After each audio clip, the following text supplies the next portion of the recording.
Buenos dias, guten tag, and 𝗕𝗫𝗓𝗏𝗧𝗏. Adam Clery from FourFourTwo here, and you've seen it, you saw it. Man United versus Coventry, you saw that, yeah? To kick this video off, I need to tell you something really important, okay? Like last year, I can't remember exactly when it was, I promised myself two things. One, I would never say something was if I could say something was good instead. And two, I would never say a manager has to go. But that game of football, from a Manchester United perspective, was just and there was a moment in it that made me realise that that man, Erik Ten Hag, has to go. Okay, so this does not qualify as insight in any way, shape or form, but just look at these starting 11s. Like, I know it's not perfect for Man United. They've got to improvise at centre-back with Casemiro. But just, again, take in the level of experience, the amount of quality available there, the number of internationals, the big players, everything. How did it come to what it did? They raced into a 3-0 lead, looked in absolutely no danger of even getting a scare in this. So how? How does this team throw away a 3-goal lead, not to a top European team, not to one of these Premier League sides that have got loads of quality and can hurt anybody if they can just get it together, to this Coventry City side, 8th in the Championship, whose most recent fixture was getting beat 3-0 off a Birmingham City team in the relegation zone? How? How? Thing is, the answer's like not even complicated. Like, with an hour gone, Coventry made a triple substitution that changed their shape from a 3-5 hybrid backline to just a simple 4-2-3-1. Kind of matched Man United up, but they did so in a way that was specifically designed to give them better outballs when they were under pressure. And Man United were just like, oh, well, how on earth can we possibly resist this? So first off, fair play to Mark Robins, because at 3-0, a lot of managers would just be like, well, let's just make sure we don't concede anymore and we don't get humiliated today. But he looked at the game and he thought, I actually think there are ways we can get at them now, and he made his changes accordingly. So two things he obviously noticed about Man United. First off is that Casemiro is playing right-sided centre-back and Scott McTominay is taking his place in the midfield. And the problem this created was that A, Scott McTominay absolutely adores to bomb all the way forward. It's how he got on the end of that cross for the first goal. But also Casemiro's lack of recovery pace, his sluggishness, means he's unlikely to drift too far forward. He doesn't want to get caught out of position. Now, theoretically, that's not a massive problem for Man United, because one of their major issues in the Premier League this season is this disconnect between defence and attack. The defence will sit quite deep naturally anyway, so Casemiro hasn't got to worry too much about running back the other way. But as you can see here, it does create quite a large gap in this right-sided channel. McTominay is going to be too far forward. Casemiro is not going to step into it. There is an opportunity there. So one of Coventry's substitutions was to bring on Victor Torp. And would you just like to see his heat map from when he was substituted on, like where he was doing all his work? Oh, wow! Would you look at that? It's in the enormous gap that Man United were leaving between McTominay and Casemiro. That's quite good, isn't it? Another one of Man United's problems is that Marcus Rashford has those centre-forward instincts. So despite starting on the left-hand side, he's never going to go down the byline. He wants to get alongside the other centre-forward. He wants to get in goal-scoring positions, which puts a lot of responsibility on the left-sided fullback to get up and provide that width. Luke Shaw's obviously very good at it. Dalot's very good at it as well. But today they had 𝗕𝗫𝗓𝗏𝗏 at left-back, who I think is one of the best individual 1v1 defenders in the Premier League, but also quite bad at sort of managing the space behind him. And with 𝗕𝗫𝗓𝗏𝗏, as ever, being required to pretty much play the entire width of the pitch to cover all the various gaps that are going on, that left an enormous amount of space here. And so another one of Coventry's substitutions was to bring on Fabio Tavares. And would you like to see his heat map from this game? And oh gosh, would you look at that? He's playing in the space left behind Wan-Bissaka. That's interesting as well, isn't it? But the thing is, right, and I mean this with so much respect to Coventry City, right, that is not Mo Salah, who's now suddenly found endless room on the right-hand side. And that is not Kevin De Bruyne, who suddenly found endless space in the centre of the pitch. These are just two really good outballs for Coventry City. They should, in theory, have made the game more balanced, allowed them to get up the field a bit more, maybe start creating a couple of chances. You see, this is how Coventry City started to get a foothold in this game, but it's categorically not the reason why they scored 3 goals in normal time and should have gone on to win the thing before penalties. The reason for that is entirely down to Man United. What happened was that the game changed around them. They ceased to be having things all of their own way, and instead of just making really just simple, boring alterations to either their system, their approach to anything, to stop Coventry getting back into it, they instead just completely fell apart. So with 3-0, seemingly randomly, Diogo Dalot starts inverting into the centre of the pitch to try and keep an eye on O'Hare, but for whatever reason, he gets drawn out even beyond where 𝗘𝗫𝗧𝗜𝗍 is here. So Man United are massively overloaded on the left-hand side. Now, I can't get a camera angle that includes them both here, but Antony is like miles away, holding the width and staying quite high on the right-hand side. Scott McTominay is up with Fernandes and Højlund for some reason. They're just so disorganised, so all over the place, that when the ball comes back after their own clearance, this is the shape of their back four. The ball goes out to 𝗘𝗫𝗧𝗏 on the right-hand side, and shock and awe, he's in all that space behind 𝗕𝗏𝗏𝗏𝗧𝗏. Sims is the obvious target for this, so Dalot scrambles to get back into the centre and reorganise, but he knows he won't get goal side quick enough, so here he points to Casemiro. You have to get this man. You there, sir. You go him, please. Now, this obviously looks really bad for Casemiro, but the problem is he can't go here now, sir.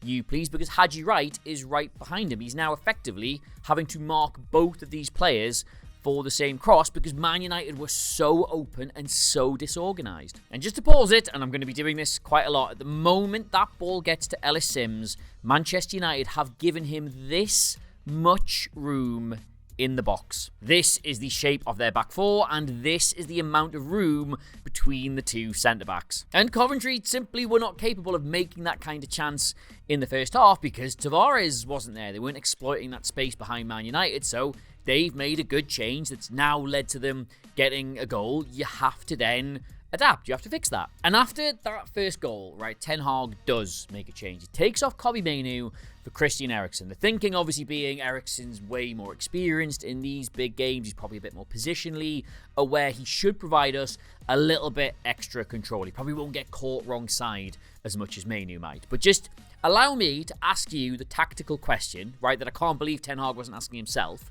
When the two major changes your opponent's made are A, exploiting this space here, and B, freeing up somebody here, in what way, and I'll show you Eriksen's heat map, does this player impact either of those problems? Now, it is a tricky one, that, so I'll just give you a couple of seconds to think about it, okay?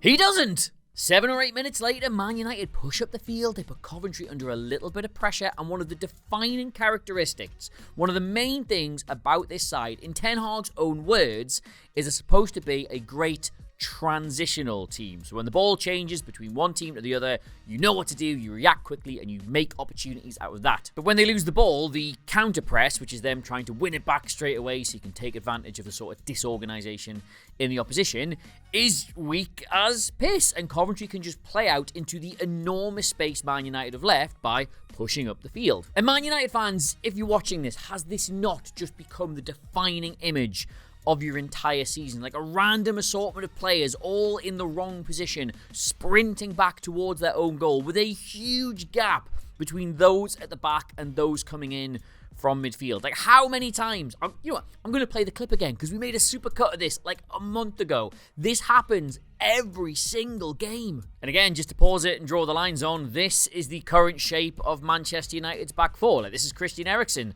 Not even really supposed to be there. He's on the wrong side. But the thing that must be truly maddening if you're a Man United fan is just look at when the ball gets out to him here. Like, they've got the numbers back. There's not an overload. It's not an easy chance whatsoever.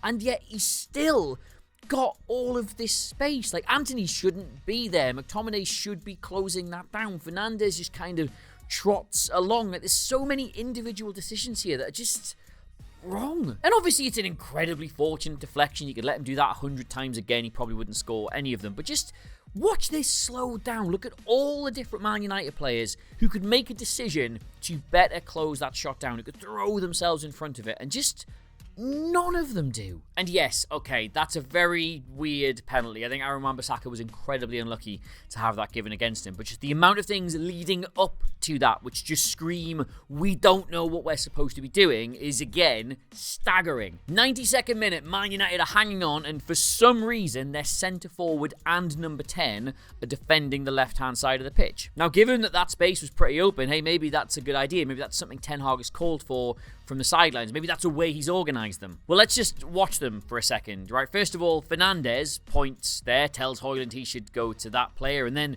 when the ball switches, Højlund starts to go, but then changes his mind and points for Fernandes to go there instead, and in the end, neither of them come close to blocking the cross. Now, I don't know, maybe I'm being too harsh here, but that does not, to me, look like two players who, again, know what they are supposed to be doing. But that's okay for now, because Man United win the header and the ball drops very gently into this bit of the pitch, that sort of right-hand side half space between where 𝗦𝗶𝗴𝗍 and Casemiro were, you know, the part of the pitch they specifically brought 𝗘𝗫𝗧𝗏 on to get into. And once again, we'll pause it. This is the shape of Man United's back four, and this is not even Dalot's fault. Like, nobody else was going to put pressure on that ball. He had to go out there and try and do something, but because he hasn't won it, look at all this space that just exists now. And this still is just, I can't get my head around how this can ever happen. It's a 92nd minute.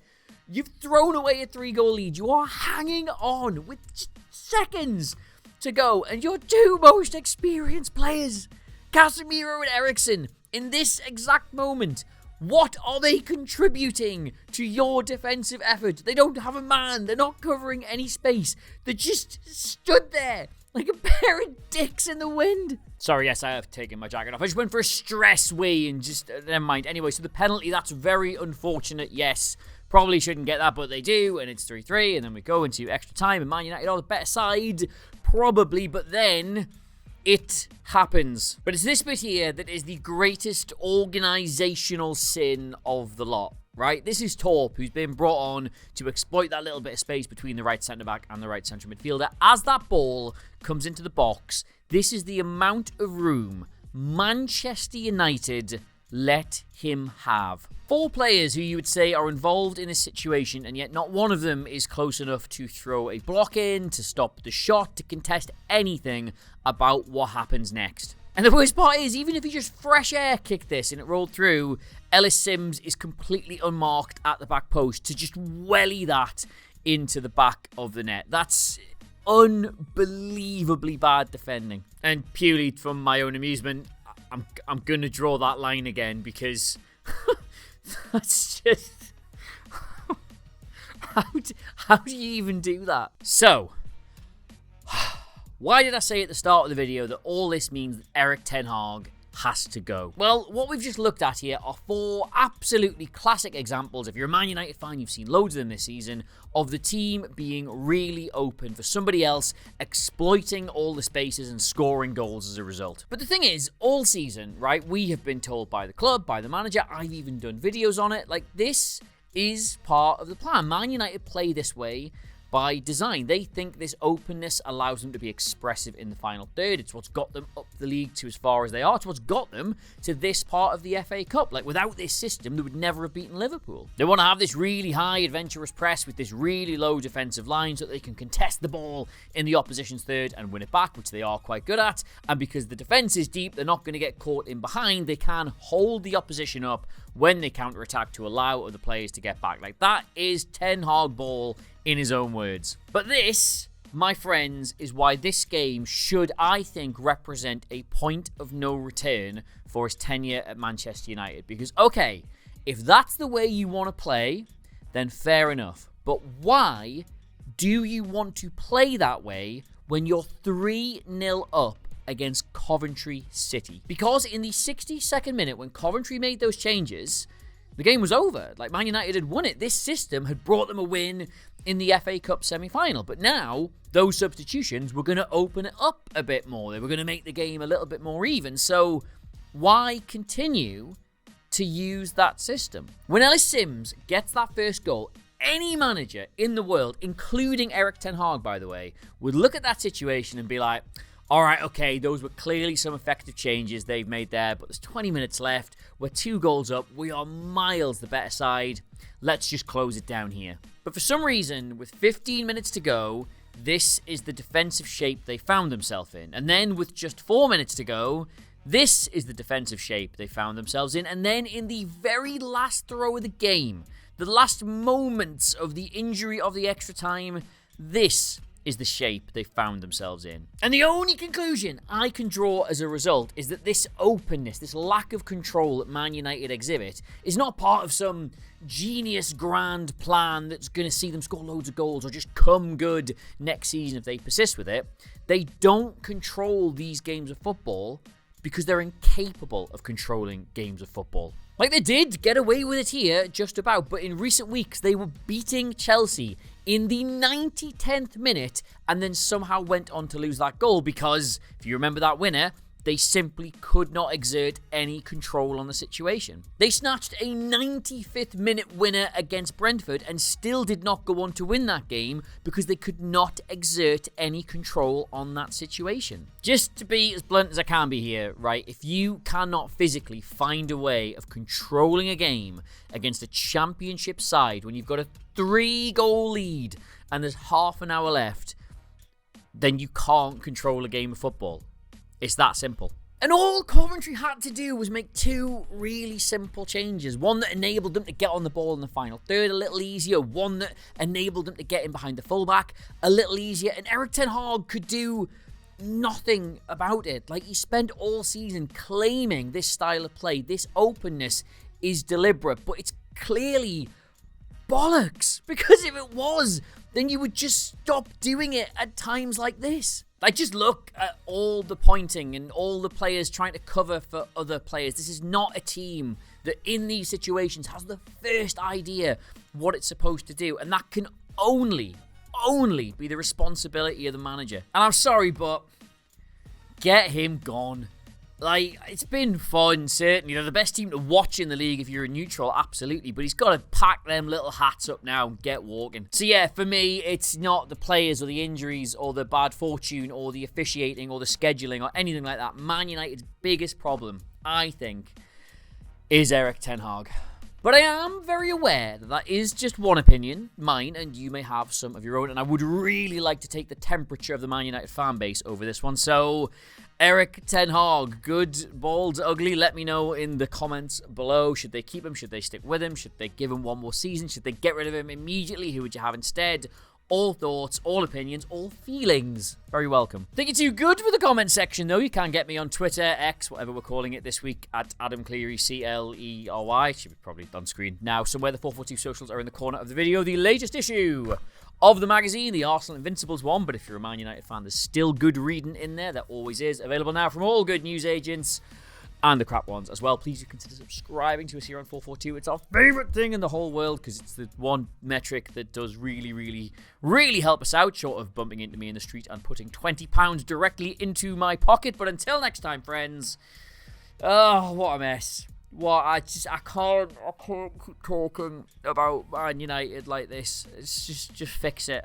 I don't, you're watching Jim Ratcliffe. I don't care what you do. Just do something. Just bye.